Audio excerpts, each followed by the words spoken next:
Pertanyaan yang kita mulai tanyakan pada diri kita masing-masing, kita mulai memikirkan kira-kira nih secara jasa dia saya, gitu kan? Secara jasa dia saya, apa yang Allah inginkan dari puasa tahun ini untuk saya? Buka puasa itu oleh Rasulullah SAW itu dicontohkan untuk berbuka dengan kurma, bukan berbuka dengan yang manis ya. Yang salah kaprah pula nanti habisnya orang berbuka dengan sirup.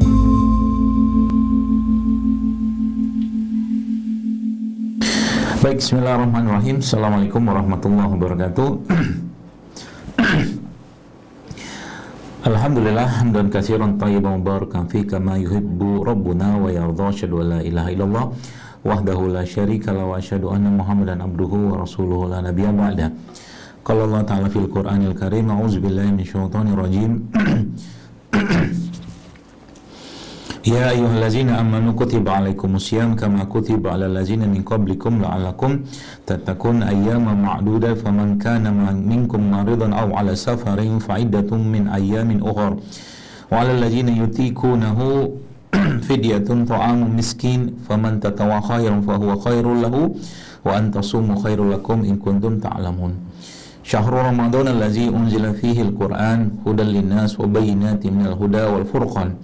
Faman syahida minkum musyahra falyasum wa man kana maridan aw ala safarin fa'iddatu min ayamin ukhra yuridullahu bikumul usra wa la yuridu bikumul usra wa litukmilu iddata wa litukabbirullaha ala ma hadakum wa la'allakum tashkurun. Alhamdulillah, kita bersyukur pada Allah Subhanahu wa taala di hari yang keempat Ramadan. Ini Allah bertemukan kita di majelis ilmu ini yang bagian dari kita mentadaburi ayat-ayat Allah dan bertadarus dengan Al-Quran yang mana itulah yang menjadi salah satu kebiasaan dari Rasulullah SAW ketika beliau SAW berada pada bulan Ramadan, di mana setiap malamnya Rasulullah SAW bersama Jibril alaihissalam itu beliau SAW bertadarus ya. Bertadarus itu tentunya bukan cuman sekedar membaca Al-Quran, tapi juga Rasulullah SAW dalam hal ini beliau SAW mendalami Al-Quran ya, mendalami Al-Quran dan tentunya memahami makna dari Al-Quran tersebut, sehingga itu bisa beliau ajarkan kepada para sahabat beliau SAW radhiyallahu anhum ajma'in. Dan kita tentunya tidak lupa mengucapkan salawat serta salam kepada Rasulullah SAW, mengikuti apa-apa yang sudah beliau lakukan bersama para sahabat dan generasi terbaik zaman dulu yang kita bisa contoh, dan mudah-mudahan itu semua tentunya menjadi semangat kita untuk katakanlah menjalani hidup atau mungkin kehidupan kita ini. Baik Bapak sekalian, Masya Allah pagi ini kita berada pada majelis ilmu ini sesuai dengan tema kita atau mungkin beberapa program kajian dari Masjid Al-Irsyad Surabaya. Baik, bicara tentang puasa tentunya kita tahu bahwa dalam ayat yang sering banget kita baca tadi atau mungkin saya baca tadi di awal, bahwa di situ ada banyak hal yang kita bisa tadaburi ya. Ada banyak hal yang kita bisa tadaburi berkaitan dengan puasa itu sendiri. Bagaimana Allah mengatakan bahwa puasa ini sudah diwajibkan kepada orang-orang sebelum kita. Kemudian di situ ada juga Allah menjelaskan di ayat yang terakhir juga tentang bagaimana bulan Ramadan itu menjadi bulan di mana kita ya atau bulan tersebut diturunkannya Al-Quran, dan kita memang disitulah mendapatkan pesan bahwa Ramadan ya di samping adalah syahrul syam ya sebagai bulan berpuasa, dia juga syahrul Quran sebagai bulannya Quran. Maka ada beberapa hal yang mungkin kita akan bahas dan semoga Allah mudahkan kita di hari ini,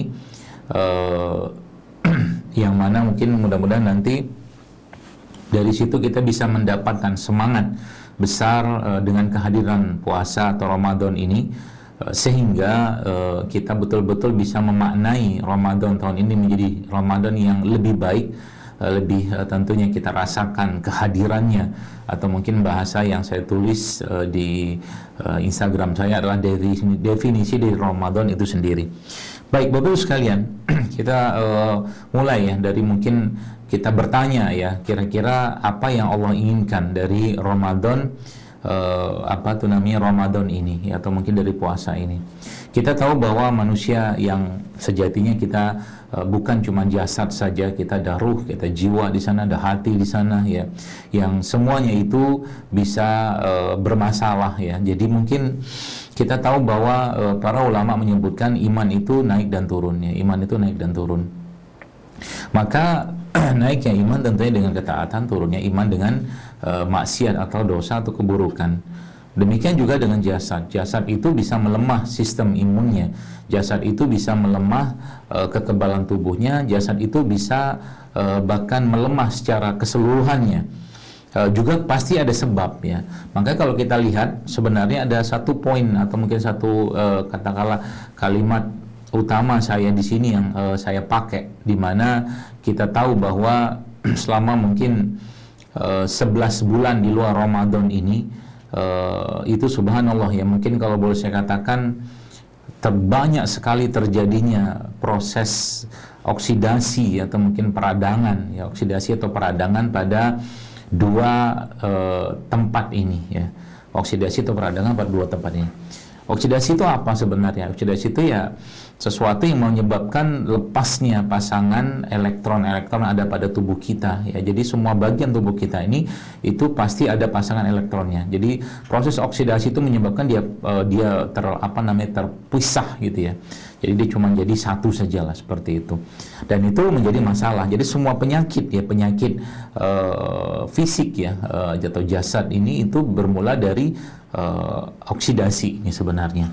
Jadi ada dua hal di sini yang kita lihat, yang kalau kita telaah itu ternyata dua hal ini yang memang dijadikan Allah sebagai waktunya, atau mungkin dia jadikan Allah sebagai momen terbaik di Ramadan itu dibersihkan, yaitu apa? Oksidasi jasadiah kita, oksidasi jasadiah kita, dan oksidasi hatinya kita ya. Oksidasi jasadiah kita dan oksidasi jasadiah kita. Nah, oksidasi itu Bapak Ibu sekalian itu memberikan tentunya beban buat tubuh ya. Oksidasi itu memberikan beban, baik oksidasi yang sifatnya hati berupa emosi ya. Emosi itu tidak hanya emosi yang buruk ya, tapi emosi yang sedih ya, emosi yang berkaitan dengan mungkin buruk sangka seperti itu menyebabkan oksidasi terus-menerus dalam hati, dan itu lama kelamaan akan menjadi dosa. Maka kita dari sini akan menjadikan atau mungkin belajar bagaimana Rasulullah dan tentunya Allah Subhanahu wa Ta'ala dengan kemahamurahannya memberikan katakanlah bulan ini sebagai bulan spesial luar biasa ya. Kenapa saya katakan spesial luar biasa? Kita tahu ya, pertama dalam hadis tadi atau mungkin dalam ayat Al-Baqarah tadi yang saya bacakan tadi, di akhir ayat tersebut Allah Azza wa Jalla memberikan informasi kepada kita di mana Allah di situ mengatakan wa antasumu khairul lakum in kuntum ta'lamun, dan puasa itu lebih baik bagimu jika engkau mengetahuinya. Baik. Jadi di situ seakan-akan Allah ingin ngasih tahu ke kita bahwa aku tuh lebih senang dengan hamba-hambaku yang berpuasa gitu loh. Ya. Nah, dalam hadis yang menyebutkan tentang kebahagiaan orang puasa, yang hadis tersebut yang sering juga kita dengarkan di waktu Ramadan, lisa'imi farhatun inda fitri wa farhatun inda liqa'i rabbih. Jadi kebahagiaan orang berpuasa itu ada dua, kata Nabi SAW. Yang pertama ketika dia berbuka puasa, yang kedua ketika dia bertemu dengan Allah Subhanahu wa Ta'ala. Kita hidup di dunia kok bisa kalimatnya bertemu dengan Allah. Nah ternyata Bapak Ibu sekalian, dalam sebuah hadis qudsi yang lain Rasulullah SAW menyebutkan bahwa setiap amalan itu ya menjadi kafarah ya, menjadi kafarah penggugur dosa bagi kita. Tapi di situ disebutkan sedang puasa itu untukku, kata Allah. Ya, akulah yang langsung akan membalasnya. Inilah yang disebutkan oleh para ulama ya, bahkan disebutkan oleh Ibnu Umar dari Ibnu Umar, At-Tabrani menyebutkan bahwa puasa itu untuk Allah dan tidak ada yang tahu kecuali Allah Subhanahu wa Ta'ala pahala yang diberikan kepada orang yang berpuasa. Itu yang pertama ya. Jadi nanti kita akan bahas secara ruhiyah dulu, nanti baru kita masuk ke fisiknya. Jadi di situ jelaskan bahwa saking dahsyatnya puasa ini, di mana seseorang itu mau meninggalkan syahwat dan nafsunya sampai Allah rahasiakan berapa banyak amalan atau mungkin berapa banyak pahala yang akan didapatkan oleh hamba tadi. Sehingga di sini Bapak Ibu sekalian, yang menarik itu ternyata setiap amalan yang dilakukan pada bulan Ramadan atau bulan puasa, di saat kita berpuasa seperti ini, itu akan berbeda hitungannya di sisi Allah. Akan berbeda hitungan di sisi Allah. Puasa, ya bahkan yang luar biasa, puasa itu kalau salah satu tempat terbaik di muka bumi ini kan di tanah haram ya, yaitu di Mekah dan Madinah. Ternyata puasa yang dilakukan orang-orang yang berada di Mekah dan Madinah itu berbeda pahalanya dengan puasa yang dilakukan kita di sini. Ya, karena memang di sana ada hitungan sendiri. Kita tahu bahwa di Masjidil Haram ya, di tanah haram ya, di Mekah itu orang yang sholat di sana itu kan pahalanya 100.000 ya. Maka puasa di sana itu beda hitungan. Lagi-lagi berapa hitungan kita nggak tahu. Wallahu a'lam bishawab ya. Lalu sedekah itu ternyata dilakukan di bulan Ramadan itu berbeda dengan pahalanya dengan sedekah yang dilakukan di tempat lain atau mungkin di waktu yang lain. Jadi ketika di saat ini bahkan Rasulullah menyatakan atau ditanyakan pada Rasulullah SAW, ya Rasulullah, sedekah yang paling utama itu kapan? Kata Nabi, Anda bertanya sebelum Rasulullah menyebutkan bahwa sedekahnya yang paling utama itu kata Rasulullah SAW adalah sedekah di bulan Ramadan saat dia sedang berpuasa, khususnya puasa Ramadan. Karena apa? Semua amalan ibadah, semua amal ibadah dilakukan pada saat berpuasa itu tuh lipat gandakan oleh Allah Subhanahu wa taala yang pahalanya kita tidak tahu. Karena kalau kita baca dalam Al-Qur'an ya, salah satu yang disebutkan di situ pahala dari suatu kebaikan itu kan 700 kali lipat. Ya, tapi Ramadan ini kita nggak tahu artinya apa. Seorang ulama menyebutkan ya, namanya Abu Bakar bin Abi Maryam, dia katakan satu kali ucapan tasbih pada Ramadan lebih utama daripada 1000 tasbih di bulan lainnya. Itu sebabnya saya kadang-kadang gak habis pikir kalau ada orang yang menghabiskan Ramadan ini dengan tidur ya. Karena apa? Seluruh aktivitasnya dia itu, Bapak Ibu sekalian, terutama aktivitas yang kaitannya dengan ibadah atau amal kebaikan, itu nilainya itu gak bisa diketahui secara nilai kalau kita menggunakan angka di sini ya.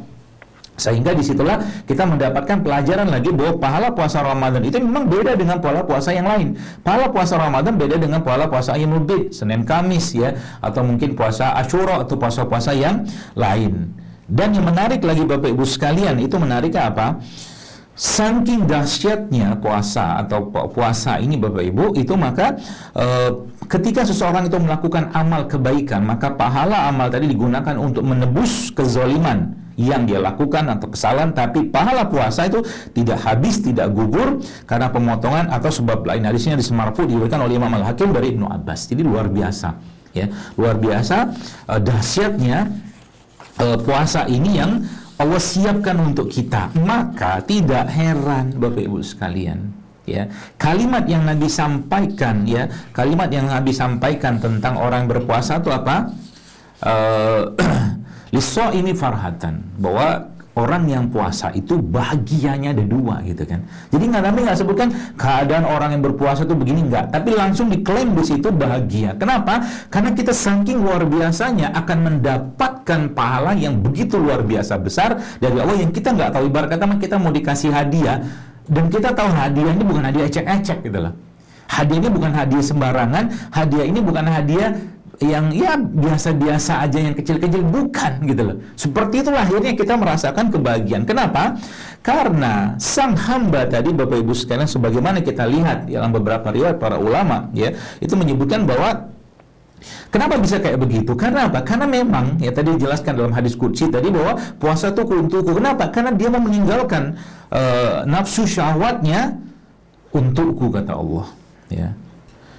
Yang luar biasa lagi Bapak sekalian, salah satu yang memberi kebahagiaan dalam hidup kita, dalam keseharian ya, di luar kita berjajar puasa itu kan makan tuh kan bikin bahagia. Kita kan lihat orang nggak ada orang makan tuh, coba lihat kalau orang lagi makan, adakah wajah orang makan tuh sedih? Nggak ada. Orang minum nggak ada wajah sedih. Apalagi maaf orang yang hubungan suami istri gitu kan, hubungan biologis itu kan bahagia banget. Dan itu diperintahkan atau dikerjakan sang hamba karena Allah dan karena dia mengharap keridhaan Allah ya, keridhaan Rabb-nya ya, itu kan luar biasa. Sehingga apa? Ya jelas ketika dia berbuka itu dia bisa melakukan dua hal tadi. Sebabnya para sahabat itu, ya mungkin ini ada yang belum tahu ya, itu mereka ba'da iftar ya, atau mungkin setelah berpuasa itu mereka langsung langsung ngumpul sama istrinya, ya. Kenapa? Karena itu mereka tahu ini pahala gitu kan, seperti itu. Masya Allah ya, kalau yang ada istri, kalau yang nggak ada ya sabar dulu ya, kalau ada istri, seperti itu ya. Jadi karena memang jiwa kita itu ya secara umum dia suka dengan sesuatu yang menyenangkan gitu kan, ya. Bahkan kalau kita bicara di sini, maka di situ nanti ada jebakan-jebakannya berupa hawa nafsu tadi, ya. Salah satu yang disukai oleh jiwa itu apa ya? Makan, minum, hubungan biologi, kan senang banget. Nggak ada orang nggak suka. Jadi tadi saya katakan tadi, nggak ada yang namanya ya orang yang makan, minum dan berhubungan biologi suami istri itu yang tidak bahagia, ya. Jadi di situ makan dan minumlah kalian, berbahagialah kalian, seperti itulah mungkin bahasa Qur'annya ya. Nah, baik Bapak sekalian, dari beberapa yang saya jelaskan tadi, nah kita mulai belajar kenapa Allah sampai katakan bahwa puasa itu lebih baik bagimu jika engkau mengetahui. Karena apa? Karena memang ada sisi lain yang sedang Allah siapkan, atau mungkin ibarat saya menggunakan bahasa modern ya, atau mungkin bahasa kita sekarang, ibarat kata Allah menyiapkan perangkatnya untuk kita di bulan Ramadan ini untuk membersihkan dua hal tadi. Perangkat pertamanya adalah ya puasa itu sendiri ya, perangkat pertamanya. Yang di situ ternyata kita tahu bahwa salah satu manfaat puasa yang ditulis oleh Ibnu Rajab adalah menundukkan, atau mungkin menundukkan jiwa, ya, menundukkan jiwa. Itu yang pertama, ada sekitar 5 atau 6 manfaatnya. Yang pertama, menundukkan jiwa. Kenapa?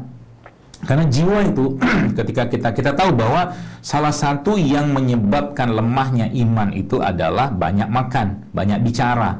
Dan dua hal tadi itu kan dalam Ramadan kita benar-benar kurangi. Atau mungkin bahkan Nabi katakan Allah tidak butuh dengan puasa, atau tidak perlu dengan puasa orang-orang yang masih berdusta. Bahkan Nabi katakan jauhi, hindari ya orang-orang ngajak berdebat dengan kalian, kata Nabi SAW. Bahkan katakan pada mereka, saya sedang berpuasa. Jadi memang kita disuruh atau diperintahkan Allah Subhanahu wa Ta'ala untuk menundukkan jiwa kita ini dengan cara berpuasa tadi. Itu yang menyebabkan Allah tuh ridho dengan orang yang berpuasa dan memberikan pahala yang begitu luar biasa kepada orang yang berpuasa. Sisi lainnya kita tahu bahwa rasa kenyang ya, orang yang sudah minum yang selesai dahaganya itu kan, atau hubungan biologis itu, menurut Ibnu Rajab beliau mengatakan bahwa itu menyebabkan munculnya rasa sombong pada diri manusia ya, ketika diselesai makan, wah makan yang enak ini itu segala macam atau apalah gitu kan, atau mungkin dia merasa sudah tercukupi, itu menyebabkan munculnya rasa sombong dalam dirinya menurut Ibnu Rajab ya. Nah yang kedua Bapak sekalian, manfaat puasa ini kalau kita lihat secara ruhiyahnya ya, adalah dia mengosongkan hati ya. Kenapa hati itu bisa dikosongkan, atau kenapa hati itu, atau apa manfaat hati itu dikosongkan? Hati itu dikosongkan dengan dua maksud di situ menurut Ibnu Rajab. Yang pertama adalah untuk berpikir, yang kedua untuk berzikir. Jadi Ramadan ini dijadikan momen kita untuk mentadaburi ayat-ayat Allah, baik ayat-ayat yang ada pada diri kita, atau ayat-ayat yang pada sekeliling kita, atau ayat-ayat yang ada dalam Al-Quran. Itulah fungsi Ramadan, sehingga dari sini kita bisa berpikir dan kita bisa berzikir. Dan yang di sisi lain lagi-lagi, apa yang menyebabkan fikir dan zikir itu bisa lemah pada diri manusia? Maka jawabannya adalah karena nafsu dan syahwat. Itu disebutkan Allah dalam surat Yusuf, bahwa nafsu itu mengajak kepada keburukan. Nafsu itu mengajak pada keburukan. Itu yang yang kedua. Nah, Bapak sekalian, lalu ya, menariknya ternyata bahwa perut kosong itu ya, kondisi perut kosong dalam diri seseorang itu dalam makan minum itu menyebabkan ya hatinya itu bercahaya. Makanya kalau kita pelajari para ulama-ulama zaman dulu Bapak Ibu sekalian ya, itu subhanallah, saya lihat itu mereka tuh malamnya sibuk dengan zikir, dengan sholat, dengan tahajud, dengan baca Quran, siangnya berpuasa. Kurang apa lagi itu sehatnya ya. Malamnya mereka sibuk dengan tahajud, dengan zikir, dengan baca Quran ya, atau mungkin istighfar seperti itu, dan siangnya mereka sibuk atau mungkin disibukkan dengan berpuasa. Artinya apa? Siang ya pasti terjaga, itu malam ibarat kata mah kalau boleh saya katakan ya kita mau ngapain lagi kalau malam gitu kan, kondisi tubuh kita itu kan sudah dalam kondisi yang low gitu, udah rendah gitu lah. Kondisi sistem imun kita, sistem hormon kita semua dalam kondisi yang tidak setinggi dalam kondisi orang yang atau mungkin dibandingkan dengan siang hari. Nah, itu yang kedua. Jadi perut kosong. Jadi makanya di situ Allah lebih suka dengan hamba-hambanya ketika dia berdoa dalam kondisi perut kosong alias berpuasa. Maka tidak heran doa orang berpuasa itu adalah salah satu doa yang mustajab, ya. Doa orang berpuasa itu, jadi kalau kita dalam kondisi berpuasa sekarang dari mulai kita sahur sampai kita mulai maghrib nanti kita berbuka, seluruh waktu itu adalah waktu yang mustajab untuk berdoa, meskipun ada tambahan waktu lain seperti menjelang berbuka atau saat berbuka, itu adalah waktu yang lebih mustajab lagi untuk berdoa. Tapi waktu secara umum itu ketika dia berpuasa itu waktu yang sangat mustajab untuk berdoa. Kenapa bisa kayak begitu? Itu tadi saya katakan dari awal tadi, Allah ngasih hadiah yang kita bahkan nggak tahu ini apa gitu loh. Saking besarnya hadiah tadi. Bahkan ini luar biasa kan, menurut para ulama itu sebutkan bahwa pahala puasa itu bahkan ketika seseorang itu sudah dipotong ya, dengan pahala-pahala yang lain ya, kezaliman dan kesalahan dia, pahala puasa itu nggak habis gitu. Saking banyaknya pahala puasa itu. Makanya saking luar biasanya Allah menyiapkan satu surga khusus bagi orang yang berpuasa. Itu surga Rayyan seperti itu. Masya Allah ya. Jadi mudah-mudahan ini membuat kita tuh makin semangat melakukan amal ibadah ketika Ramadan ini tiba, ya. Karena memang privilege-nya itu luar biasa besar. Bahkan kalau Anda yang sekarang ada saudara-saudara ya yang lagi umroh ya, mungkin di Mekah sekarang atau di Madinah, titip duit sama mereka untuk titip sodakoh di sana. Artinya 5.000 rupiah kita yang kita sedekahkan di Masjidil Haram. Nanti ada yang tanya tuh, dokter, di Masjidil Haram sedekahnya di mana? Kan nggak ada kain celengan, misalkan nggak ada kotak infak di sana, ke Indonesia, ya. Ya titip sama mereka, bahwa itu banyak lembaga-lembaga di sana, atau mungkin dikasih ke para saudara kita yang membersihkan Masjidil Haram itu, masya Allah ya, itu bisa. Jadi 5.000 yang diberikan di sana itu menurut para ulama ya, itu 5.000-nya kali 100.000, jadi berapa itu? 5.000 kali 100.000, 5 juta, 5 juta nilainya. Ya, itu kalau di Haram, di Nabawi kan 1.000 tuh kata Nabi Sallallahu Alaihi Wasallam. Ya, titip di sana sedekahnya. Itu cara kita ya untuk apa? Menyemarakkan Ramadan ini. Jangan sampai Ramadan ini cuma sekedar bulan menahan lapar, menahan haus, menahan makan, menahan minum. Bukan itu yang Allah inginkan. Jadi kita mulai bertanya, kira-kira ini apa yang Allah inginkan dariku ketika Ramadan, gitu loh. Mungkin raga kita sudah bermasalah, jasad kita sudah bermasalah dengan segitu banyaknya makanan gak sehat, plus juga dengan iman dan hati atau jiwa yang bermasalah. Karena apa? Terlalu banyak bicara, terlalu banyak bergaul, terlalu banyak, pokoknya yang gak penting itu menyebabkan lemahnya iman. Itu salah satunya. Jadi kita mulai bertanya apa yang Allah inginkan dariku saat Ramadan ini, gitu kan? Karena emang dua hal tadi yang Allah Subhanahu wa Ta'ala berikan Bapak Ibu sekalian, kesempatan itu di bulan yang penuh berkah ini, seperti itu ya. Nah, yang ketiga adalah bulan ini jadikan Allah sebagai cara kita, atau mungkin waktu yang terbaik untuk meningkatkan rasa syukur kita. Kita baru ngerasain ternyata lapar tuh begini caranya, atau mungkin lapar tuh begini rasanya gitu ya. Karena kita tahu sekalian ya banyak di luar sana dan di Indonesia tempat ini ya, di sekitar kita, mungkin sekitar Bapak Ibu tuh banyak sekali tempat-tempat yang dimana banyak orang yang bahkan ya 10.000 atau mungkin 20.000 saja mereka suatu hari itu belum tentu bisa dapatkan ya. Maka Ramadan ini dijadikan bagi orang-orang yang kaya. Kaya itu bukan cuma sekedar punya uang harta berlimpah, bukan. Tapi orang yang bisa makan, bisa minum, punya tempat tinggal, bisa bekerja, itu udah kaya itu. Bisa beribadah, itu udah kaya. Dijadikan Allah momen di mana Ramadan ini diajarin untuk apa nih, ngerti rasa lapar tuh kayak begini gitu loh. Sehingga dengan adanya itu balik-balik yang dibersihkan jiwanya, bakhilnya hilang, muncul rasa syukur, ya seperti itu, ya. Nah, yang selanjutnya yang keempat, ya sekalian, adalah ternyata bahwa Ramadan itu dijadikan atau mungkin dijadikan Allah sebagai waktu di mana kita tahu ya, setan itu beredar di saluran darahnya manusia, ya. Maka Ibnu Rajab mengatakan bahwa salah satu fungsi puasa itu adalah menyempitkan saluran darah yang merupakan jalan bagi setan. Jadi setan menjadi kecil gitu kan. Setannya menjadi kecil, ya. Tidak heran Bapak sekalian ya, kita tahu bahwa dalam Ramadan ini berkumpul segala macam amal-amal kebaikan termasuk kesabaran. Jadi ada 3 jenis kesabaran, yaitu sabar dalam ketaatan, sabar dalam meninggalkan kemaksiatan, sabar dalam menghadapi segala hal yang tidak menyenangkan dalam diri kita atau kita hadapi, dan itu semuanya kita hadapi saat berpuasa. Artinya apa? Ini boleh dibilang ini puncaknya sabar, itu salah satunya ada pada puasa Ramadan, ya. Masya Allah ya. Maka disinilah sebenarnya supaya jiwa kita, supaya ruh kita, ya, ruhiyah kita tuh tetap stabil, tetap tenang, maka pendengaran pun dijaga, pandangan pun dijaga, lidah atau lisan pun dijaga dari hal-hal yang haram. Jangan samakan hari berpuasa dengan hari tidak berpuasa. Sayang banget, ya. Kalau cuma sekedar menahan lapar dan minum atau menahan makan dan minum, maaf Bapak Ibu sekalian, banyak agama lain juga melakukan itu gitu loh. Ada kok. Tapi lagi-lagi saya mengajak kita berpikir semua, kira-kira Allah tuh inginkan apa dari puasa Ramadan saya tahun ini gitu loh. Kita mulai berpikir itu gitu loh.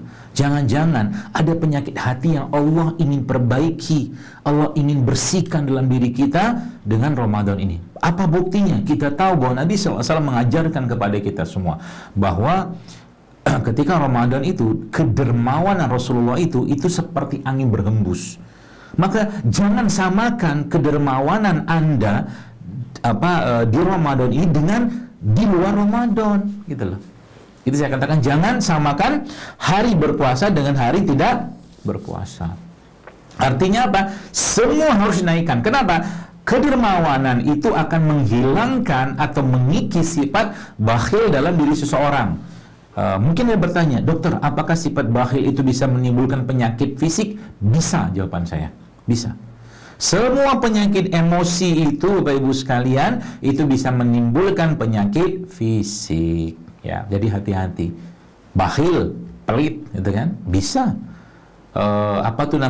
Kebencian, kemarahan, bisa. Ya, maka Ramadan adalah bulan kasih sayang, bulan berbagi, kan gitu yang diajarkan oleh Rasulullah Shallallahu Alaihi Wasallam. Maka sekali lagi, jaga pandangan, jaga pendengaran, jaga lisan, ya, dari hal-hal yang haram. Ya, jadi kalau nggak penting, tinggalkan. Sekarang kalau Anda nggak perlu lihat handphone, nggak ada kepentingan, nggak usah lihat handphone. Tinggalkan handphone, baca Quran, dengar kajian, selesai. Ya, itu yang paling penting. Supaya apa? Supaya jiwanya kembali ter-refresh, supaya jiwanya kembali terperbaharui, supaya hatinya kembali terperbaharui. Sebagaimana doa Allah yang kita diajarkan, Allahumma aslih li qalbi. Maka minta pada Allah di Ramadan ini, ya, untuk apa? Ya Allah, jadikan Ramadan ini sebagai pembersih buat jiwaku. Ya Allah, jadikan Ramadan sebagai pembersih buat hatiku, dan semoga minta pada Allah, ya Allah, jadikan puasa ini sebagai pembersih bagi penyakit-penyakit hatiku. Boleh nggak doa gitu? Boleh banget, ya. Karena semua kan kaidahnya, baru nanti kita bahas. Kaidahnya, ya, bahwa semua penyakit fisik itu ada kaitan yang sangat erat, bahkan berhubungan erat dengan penyakit emosi. Kaidahnya, ya. Ya, semua penyakit fisik menurut Ibnu Qayyim al-Jauziyah rahimahullah itu ada kaitannya atau berhubungan dengan penyakit fisik. Jadi penyakit fisik dan emosi itu dia kayak dua sisi yang, atau bukan dua sisi, dia sesuatu yang saling berhubungan erat gitu kan. Bakhil, ya, itu penyakit. Bakhil itu penyakit loh. Makanya lihat Bapak sekalian, Rasulullah SAW sampai mengajarkan sebuah doa kepada kita. Ya, apa doanya? Allahumma inni a'udzubika minal hammi wal hazan, wa a'udzubika minal azzi wal kasal, wa a'udzubika minal jubni wal bukhl. Ada kan bukhl? Allah, ya Allah, aku berlindung padamu ya Allah dari sedih, dari malas, dari takut atau pengecut, dan dari bakhil, dari pengecut, dari pelit, ya. Seperti itu. Berarti emosi-emosi tadi kalau dibiarkan terus-menerus itu bisa mengganggu ketenangan hati, bisa mengganggu kebersihan hati, bahkan merusak jiwa seseorang. Maka dilawan dengan cara apa? Salah satu dengan Ramadan ini. Maka jangan pelit waktu Ramadan. Pelit maksudnya pelit apa? Pelit dengan Allah, pelit dengan manusia. Ya, maksudnya gimana? Pelit dengan Allah, ibadahnya itu sama aja kayak yang lain-lain gitu kan? Artinya nggak ada peningkatan di situ. Ya, tidak heran loh sekalian, kita lihat, kalau kita lihat bagaimana para salafus saleh zaman dulu tuh kalau mereka ibadah saat Ramadan tuh nggak masuk akal kita. Ya, bagaimana mereka mentadaburi atau mungkin mereka menerapkan katakanlah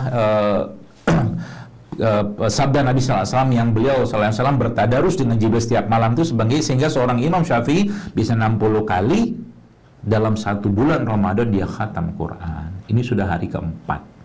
Kira-kira udah berapa juz? Ya, tanya sama diri kita.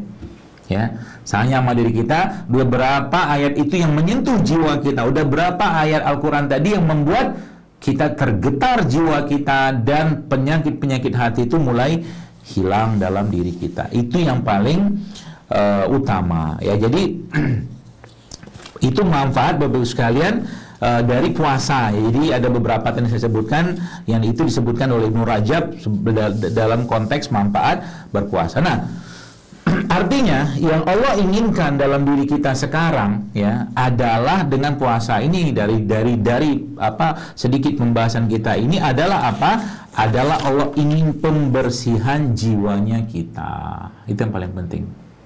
Ya. Allah ingin jiwa kita dibersihkan. Allah ingin hati kita dibersihkan. Dan tanpa sadar, Bapak-Ibu sekalian, tanpa sadar itu semua terkondisikan dengan cara apa? Dengan cara kita disibukkan dengan kebaikan-kebaikan selama Ramadan. Tanpa sadar loh. Ya. Kita disibukkan dengan tilawah, kita disibukkan dengan zikir, kita disibukkan dengan sholat tarawih, kita disibukkan dengan sholat malam, kita disibukkan dengan membagi makan berbuka. Nah, itu semua akhirnya apa? Menyebabkan oksidasi hati kita, karat-karatnya hati kita itu perlahan-lahan itu mulai menghilang dan dia bersinar kembali. Masya Allah tuh. Syaratnya apa? Syaratnya banyakin puasanya. Maksudnya apa? Jangan kenyang-kenyang waktu Ramadan. Itu syaratnya. Kalau dibilangin, kenyang itu memberikan efek yang tidak baik buat tubuh kita. Ya, berarti apa? Berarti kondisi di mana kita sedang berpuasa itu memberikan efek yang luar biasa besar kepada tubuh kita. Nah, inilah kita membahas fisiknya. Bahwa ternyata Bapak Ibu sekalian, pada saat orang berpuasa itu ya, dan Nabi SAW juga menjelaskan dalam sebuah hadis ya, kata Nabi SAW, asyamu junnah. Lihat, puasa itu perisai, pelindung. Nanti kita akan bahas bagaimana pelindung ini terjadi pada tubuh kita. Kita tahu bahwa tubuh kita ini ya dengan settingan yang sudah Allah buat, Bapak sekalian, itu Masya Allah ya. Settingan yang Allah buat itu maksudnya apa? Jadi tubuh kita ini bisa memperbaiki dirinya sendiri kalau dia dikondisikan dengan tepat dan bahan baku yang tepat. Itu sebabnya, ini kata-kata yang dicatat baik-baik. Ya, ternyata waktu saya baca beberapa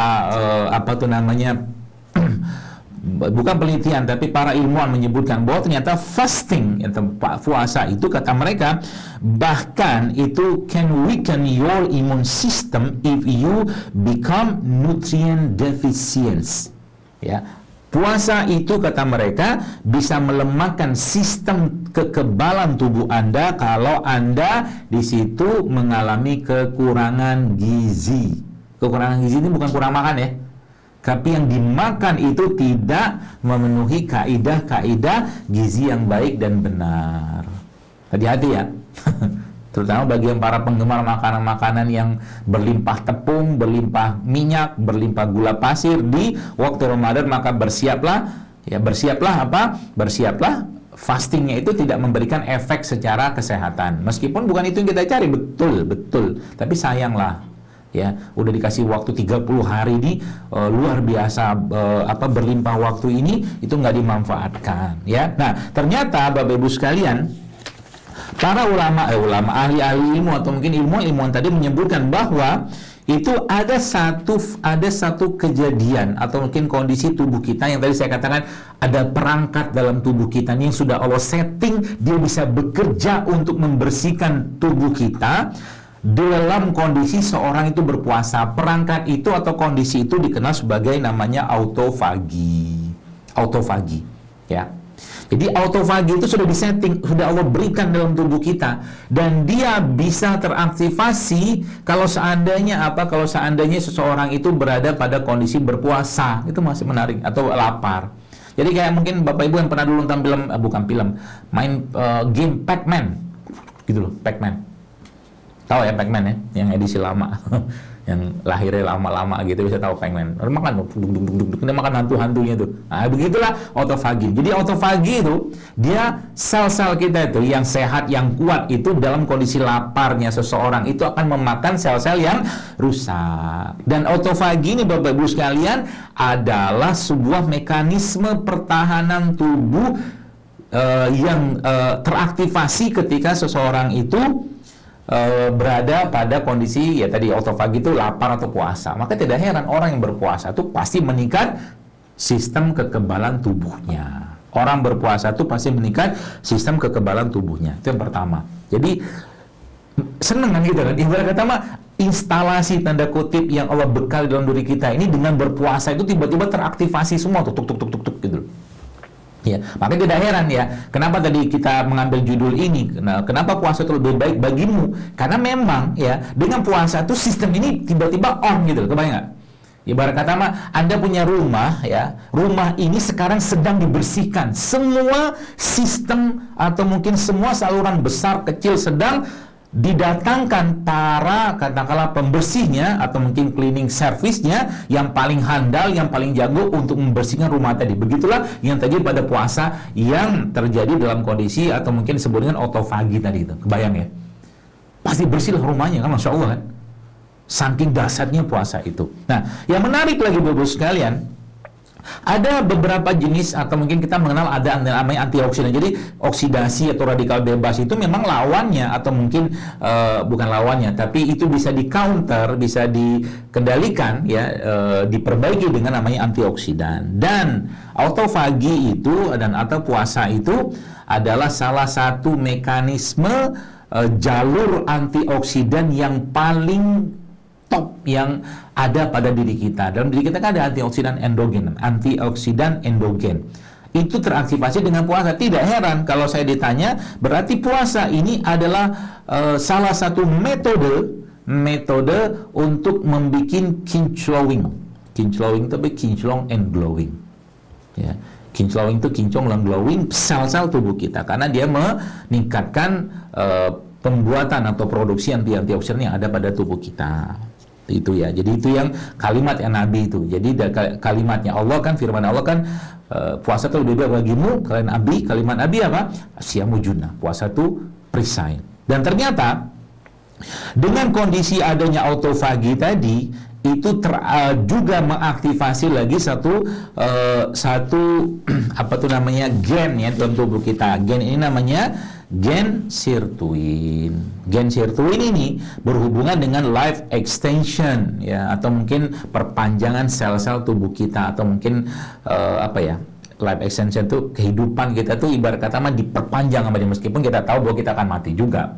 Ya poinnya tuh dia ibarat kata mah bisa bertahan lebih kuat gitu kan. Nah, itu teraktivasi dengan adanya puasa atau autofagi ini. Dan yang menarik lagi ternyata sirtuin ini ya, itu salah satu perannya adalah DNA repair. Dia memperbaiki DNA, kan luar biasa loh. DNA bisa diperbaiki dengan puasa. Makanya kalau yang udah tahu ilmu ini Bapak sekalian, penyakit kronik degeneratif yang ada pada saat ini tuh, kalau bagi umat Islam, saya kata umat Islamnya, itu sebenarnya solusinya apa? Puasa. Serius, puasa. Anda sebutlah apa? Diabetes, Masya Allah, banyak yang turun gula darahnya. Ya, salah satu manfaat puasa itu kan menurunkan gula darah, menurunkan kolesterol, ya, memperbaiki sel. Seorang yang mengalami penyakit-penyakit jantung, pembuluh darah, jawabannya juga puasa. Karena penyakit-penyakit kronik seperti itu pasti terjadi oksidasi, inflamasi yang sangat berlebihan atau sangat banyak dalam tubuh kita. Ya, Masya Allah ya, luar biasa loh. ya puasa ini. Jadi yang menariknya lagi Bapak, semua sistem-sistem kekebalan tubuh kita yang berhubungan dengan puasa itu teraktivasi semua, dari makrofa, dari neutrofil, dari limfosit, dari sitokin, ya, itu berbagai macam sistem imun tubuh kita itu semua ibarat kata mah kayak kita nyalain saklar listrik, on gitu loh. Dahsyat loh. Makanya tidak heran nanti katakan asyamu junnah, ya. Dan yang menarik lagi Bapak sekalian, autofagi itu salah satu yang memiliki peran yang sangat esensial dalam melindungi atau mungkin dalam kondisi-kondisi infeksi. Jadi lapar itu obat atau tanda kutip antibiotik lah gitulah. Ya, antibiotik alami yang Allah ciptakan, ya, dan bisa membasmi kuman-kuman tadi. Kenapa? Secara mekanisme dalam tubuh kita, sel-sel imun itu akan dihasilkan oleh tubuh kita pada saat orang berpuasa. Bukan hanya sel imun, gen yang awet muda dihasilkan, gen yang memperbaiki DNA dihasilkan. Kemudian apalagi itu? Gen yang menghasilkan atau meningkatkan antioksidan dihasilkan juga. Gen yang meningkatkan seluruh sistem pertahanan tubuh kita itu dihasilkan pada saat orang itu berpuasa atau dalam kondisi tadi autofagi. Itu Masya Allah ya. Dahsyat sekali loh Bapak sekalian ya. Nah, makanya tidak heran ya kita tahu bahwa ada banyak hal ya, atau mungkin ada kondisi-kondisi yang terjadi ketika seorang itu berpuasa yang sebenarnya itu kita bisa cermati. Memang di situ terjadinya beberapa kondisi dalam tubuh kita. Ini sekedar informasi saja ya. Kita sebutnya fasting timeline ya, atau mungkin timelinenya orang berpuasa ya. Ya, pada 4-6 jam pertama ya kita akan mengalami penurunan gula darah ya. Yang menarik itu ternyata pada 18 sampai 24 jam itu ya, fat burning kita itu sudah mulai ditingkatkan. Jadi pembakaran sel atau lemak kita itu dilakukan atau mungkin terjadi pada saat orang itu berpuasa tadi pada 18 sampai 24 jam ya. Nah, ini kalau dia dilanjut ya 38 jam itu proses autofagi tadi meningkat dan terjadi proses ketosis ya. Nah, ini saja ya, maksudnya sekedar informasi saja. Jadi memang yang terjadi pada tubuh kita pada saat orang berpuasa itu tidak sesederhana yang kita bayangkan. Jadi ibarat kata mas sekarang ya, Anda bayangkan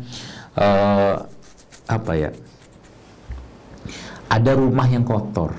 Ya, rumah ini kotor, yang dalam rumah pun itu orangnya berantakan ya.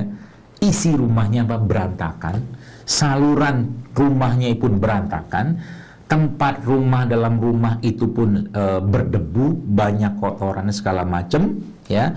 Nah, begitulah kondisi seseorang ya, dengan oksidasi hati dan oksidasi jasadnya dia. Dan Ramadan itu seperti ya, Allah ingin membersihkan rumah tadi, baik rumahnya dan penghuninya. Karena kan sebenarnya manusia ini kan kita nih, ya saya, Anda semua ini kan dengan ruh yang ada, ruh kita ini kan terperangkap ya dalam jasadnya kita sebenarnya.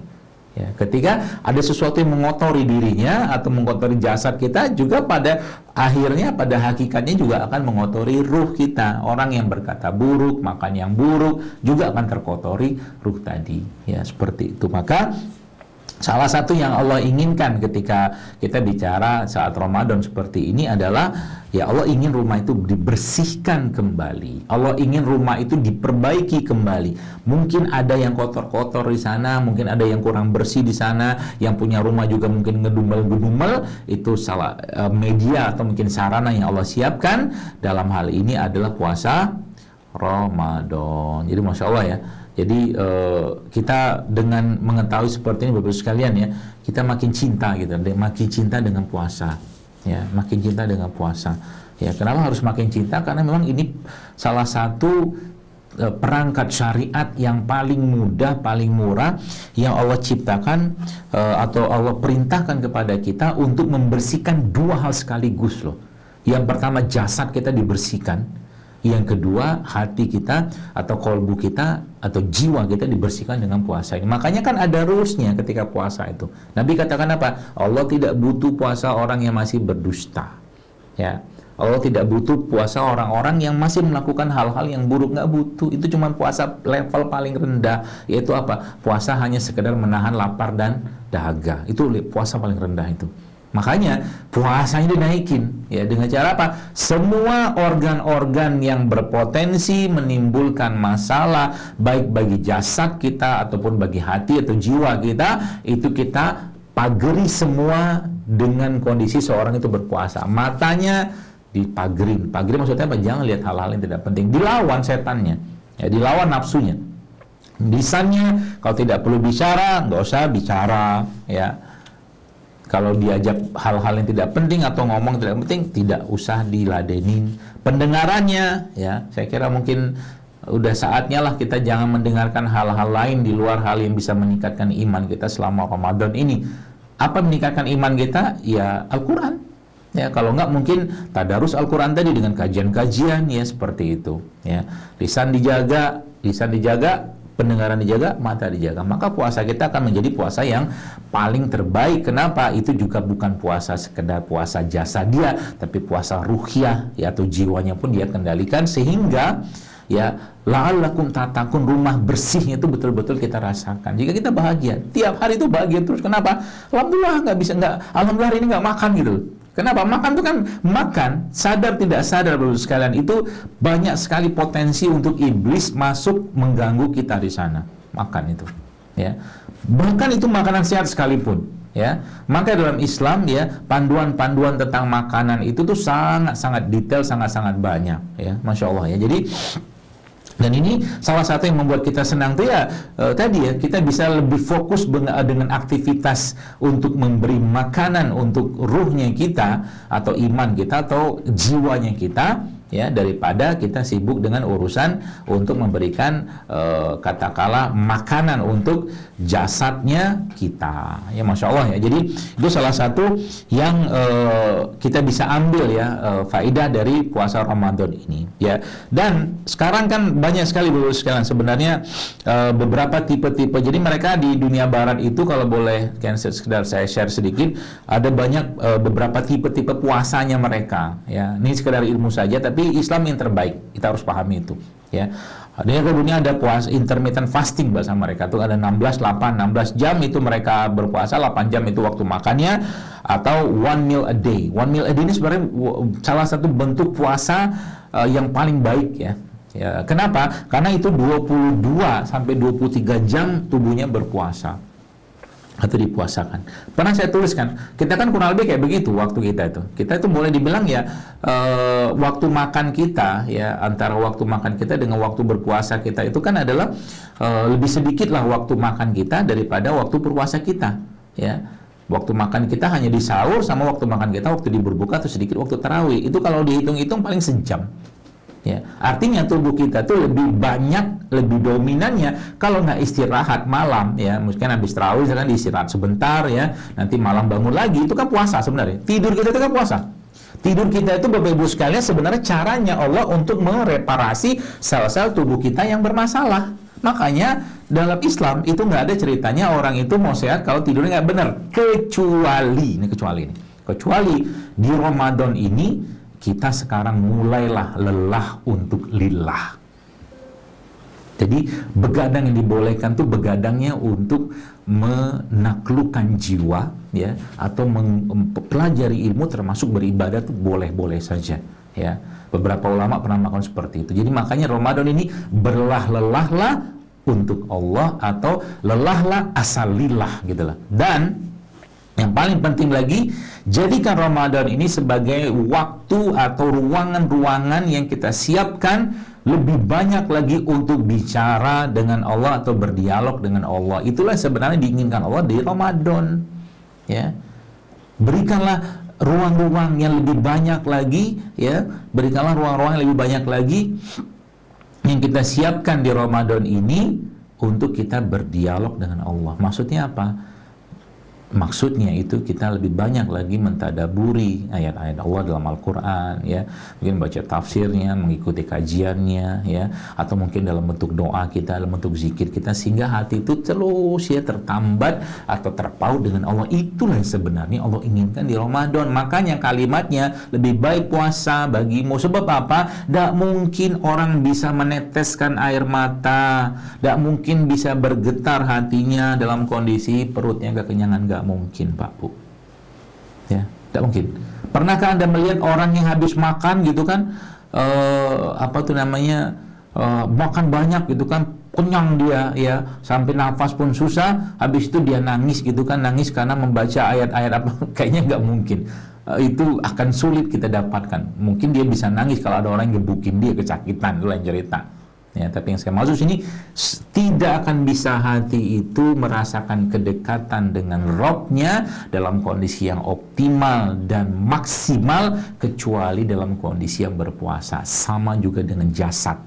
Jasadnya kita itu, Bapak-Ibu sekalian, itu Masya Allah Tabarakallahnya, itu paling optimal sebenarnya berada pada kondisi yang tidak banyak makan, atau mungkin bahasa lainnya itu berpuasa. Kan puasa Ramadan kita kan masih ada makannya, cuma sedikit, nggak sempat juga banyak makan, ya. Mau berakan berapa banyak juga kalau kita hitung antara waktu buka sama sahur itu, ya, paling-paling tadi saya jelaskan sejam setengah paling. Sisanya apa?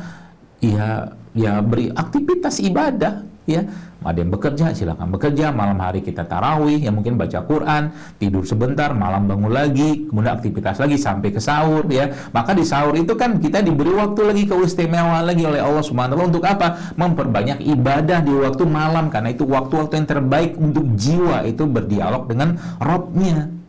Maka salah satu yang disunahkan oleh Rasulullah SAW, ya, untuk kita sahur itulah mengakhirkan sahur. Jadi kalau sekarang di Jakarta kurang lebih sahur itu atau waktu subuh itu jam 4:30 atau 4:30 kurang lebih lah, ya, itu, ya. Maka lebih baik itu, saya pernah membaca beberapa ulama itu menyebutkan bahwa yang dilakukan oleh para sahabat itu adalah kurang lebih sekitar 50-60 bacaan ayat, artinya sekitar 15-an menit lah sebelum waktu subuh, ya, baru kita sahur. Dimepet ke sahur supaya apa? Tubuh kita bisa terisi dengan sempurna dan ya kita bisa fokus dengan ibadah, ya, dari tengah malam tadi sampai ke sahur. Jadi itu kan sebenarnya Allah inginkan. Jadi kalau pertanyaan ini kita mulai tanyakan pada diri kita masing-masing, kita mulai memikirkan kira-kira nih secara jasadiah saya, gitu kan? Secara jasadiah saya, apa yang Allah inginkan dari puasa tahun ini untuk saya? Itu jasadiahnya, itu yang paling bawah lah, gitu kan, jasadnya secara perbaikan. Kemudian kalau tanya lagi, apa yang Allah inginkan secara iman saya, atau mungkin ruh saya, atau mungkin jiwa saya, atau hati saya dengan adanya puasa Ramadan ini, gitu kan? Dan itu pasti akan ada ketemu. Oh, ternyata saya itu orang yang pemarah. Oh, ternyata saya orang yang bakhil. Oh, ternyata orang itu saya orang yang pelit, samalah. Ternyata saya orang yang suka buruk sangka. Saya ternyata orang yang begini. Dan coba maknai puasa Ramadan ini, ya, dengan bagaimana bagaimana Rasul, para sahabat, para generasi terbaik zaman dulu itu memaknai puasa. Ya, sebagaimana salah satu disebutkan, ya, bahwa Ibnu Mas'ud itu Bapak Ibu sekalian, ketika sudah selesai Ramadan, ya, hari terakhir Ramadan, dia berkeliling tuh di Madinah. Dia berteriak, berbahagialah siapa yang diampuni Allah di Ramadan ini, dan berdukalah, ya, bersedihlah orang yang tidak mendapatkan ampunan tadi. Jadi mereka, ya, Idul Fitri itu senang, tapi ada sedihnya juga. Sedihnya apa? Kalau seandainya tidak diampuni dosanya. Itu pemaknaan mereka tuh kayak begitu, gitu kan. Dan pemaknaan dermawan ini, Bapak-Ibu sekalian, ya, kalau bisa kita implementasikan juga, ya, di Ramadan ini, itu Masya Allah, Bapak-Ibu sekalian, ya. Anda yang bisa bikin makanan sehat misalkan, jangan cuma buat keluarga saja, sedekahin buat makanan Anda buat orang lain. Bahkan saya pernah mendapatkan kisah di salah satu masjid terbesar, ya, di mana di Tanah Suci itu, setelah Masjid Haram dan Masjid Abu, itu Masjid Aisyah Sulaiman Ar-Raji itu banyak orang yang berebut di situ untuk berbagi berbuka puasa. Dan itu Bapak Ibu sekalian bukan orang-orang yang berduit atau kaya, tapi mereka ngumpulin uang sepanjang tahun untuk bisa bersedekah dengan jumlah yang sangat besar, ya, ketika Ramadan. Itulah makna dermawannya. Itu definisi Ramadan atau dermawan saat Ramadan itu yang kita ingin wujudkan di sini. Termasuk juga definisi di mana Bapak Ibu sekalian tadi kita membahas tentang fasting itu justru malah bisa menurunkan sistem imun tubuh kita kalau seandainya dia nutrien defisien. Ya, makanya salah satu yang kita sebenarnya perlu lakukan saat Ramadan seperti ini adalah memberikan hak-hak tubuh kita yang benar, gitu kan. Makanan yang baik, makanan yang sehat. Jadi kalau ditanya, berarti contohnya apa? Ya gampang lah. Ya kita tahu bahwa Rasulullah SAW itu berbuka dengan menggunakan kurma. Ya, Rasulullah tidak berbuka dengan menggunakan yang lain, gitu kan. Bukanya kurma dengan kurma basah, kurma kering, atau enggak dengan air putih. Maka berbukalah dengan itu dulu. Supaya apa? Supaya bahagia. Lo kok ada bahagia di situ? Kita tahu bahwa salah satu yang menarik tentang kisah Rutop ini adalah kisah di surat Maryam, ya, atau mungkin kisah ibunda Maryam alaihissalam. Ya, di mana saat itu Maryam alaihissalam sedang saat sedih, ketakutan, ya, dalam kondisi akan melahirkan itu, ya. Itu subhanallah Bapak sekalian, Allah perintahkan kepada Maryam alaihissalam untuk mengkonsumsi kurma basah atau rutoban janiyah kalau bahasa Al-Qur'annya. Ya, goyangkan pohon kurma itu, nanti kurma-kurma yang ranum itu tuh akan jatuh. Ya kenapa? Karena memang kurma salah satu sumber manis alami yang sehat, gitu loh. Kalau bahasa kita itu simple sugar, gitu kan, simple sugar, ya. Dan semua manis-manis yang Allah ciptakan ini memberikan kebahagiaan, ya. Jadi, ya tadi saya katakan tadi bahwa semua yang manis-manis itu memberikan kebahagiaan, gitu, masya Allah, ya. Makanya tidak heran ya kita di buka puasa itu oleh Rasulullah SAW itu dicontohkan untuk berbuka dengan kurma, bukan berbuka dengan yang manis, ya. Yang salah kaprah pula, nanti habisnya orang berbuka dengan sirup, bukan itu, tapi berbuka dengan yang manis. Masya Allah, ya. Salah satu caranya. Jadi artinya kalau nggak ada buah-buahan, kurma segala macam, apa yang kita bisa lakukan? Ya berbuka dengan buah-buahan, ya. Buah-buahan itu bisa, ya. Kemudian madu juga bisa, ya, atau air putih juga bisa, ya. Kemudian ya isi. Jadi Anda bayangkan sekarang Anda punya rumah yang kosong, ya. Yang kosong, rumah itu yang sedang dibersihkan, ya, furnitur itu sedang disiapkan tempat-tempatnya, ya. Begitulah organ-organ tubuh kita. Maka di situ pesan saya adalah berikan lemak yang sehat untuk tubuh kita. Contoh lemak sehat itu apa? Ya zaitun, ya kurma, ya alpukat, ya VCO, ya santan yang tidak dipanaskan, itu lemak yang sehat. Protein yang sehat, protein-protein yang berasal dari ya protein nabati boleh, protein hewani boleh, ya seperti itu. Ya contohnya ikan-ikan, telur, gitu kan. Kemudian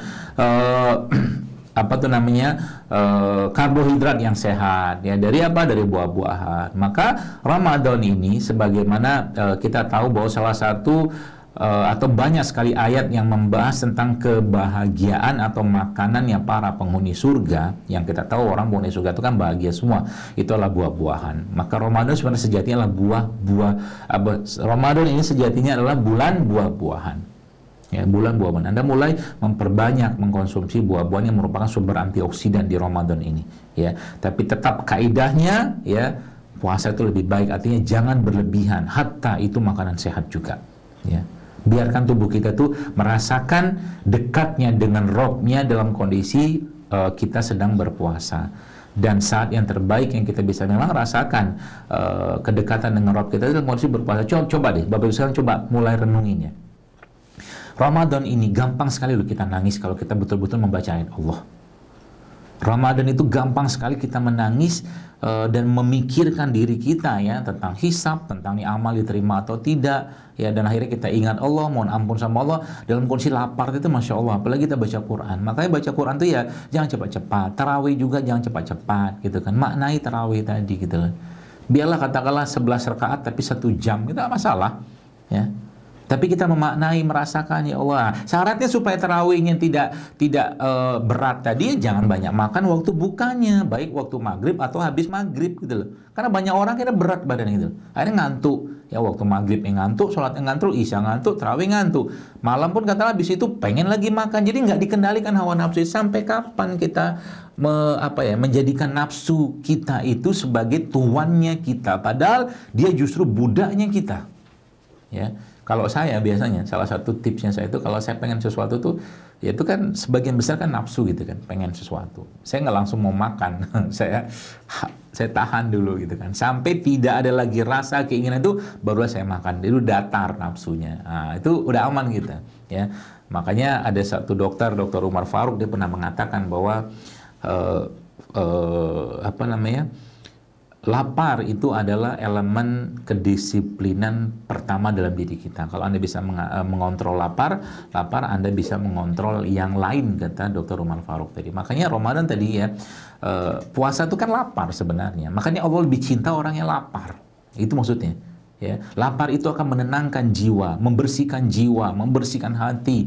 Bahkan yang itu jasadnya kita itu pasti akan terbersihkan dengan sendirinya. Anda bayangkan kalau kita membahas tentang hadis Nabi SAW, ya, salah satu yang disebutkan adalah bahwa jasad kita ini, ya, fisik kita ini kan dikendalikan oleh kolbu atau hati. Dan Ramadan itu kan bulan bersih hati. Artinya apa? Sang raja, yaitu hati ini, dalam kondisi Ramadan itu otomatis kan, ya, sadar tidak sadar, langsung tidak langsung, itu dibersihkan oleh Allah Azza wa Jalla. Itulah yang Allah ingin sebenarnya. Sehingga apa? Jasadnya akhirnya menjadi seperti rumah baru lagi, ya. Dan supaya ini terstabilkan atau tetap stabil selama 1 tahun, Allah kasih perangkat-perangkat syariat yang lain. Ada puasa sunnah Syawal, ada puasa Senin Kamis, ada puasa tengah bulan, ada puasa sunnah yang Masya Allah ya, banyak sekali ya. Meskipun itu pahalanya tidak akan sama dengan Ramadan. Makanya jangan sampai kehilangan momen di Ramadan ini untuk kita membersihkan hati kita dan membersihkan jasad kita. Jangan sampai kehilangan. Artinya apa? Kalau seandainya makannya kita sama kayak makan yang lain, apa bedanya kita gitu loh. Padahal kita punya peluang untuk makan yang lebih sehat gitu loh. Minumnya kita juga sama. Apalagi saya katakan tadi, sedekahnya sama saja, ya, sholat sunnahnya sama saja, tilawahnya sama saja. Terus apa bedanya puasa dengan yang lain gitu loh, dengan bulan-bulan yang itu yang sebenarnya kalau di sini kita mulai mentelaah itu Bapak-Ibu sekalian, ya, maka kita akan mengerti bahwa kalimat firman Allah, wa antasumu khairul lakum in kuntum ta'lamun. Aku lebih cinta dengan engkau hambaku yang engkau menghadapku dalam kondisi berpuasa. Tidak heran Nabi kita sallallahu alaihi wasallam yang mengatakan, ya, beliau pernah mengatakan, beliau kan rutin puasa Senin Kamis. Dia katakan, ya, aku ingin amal-amalku ini dicatat oleh Allah dalam kondisi aku sedang berpuasa. Masya Allah ya. Itu salah satu yang kita bisa ambil hikmah atau ibrah dari puasa ini.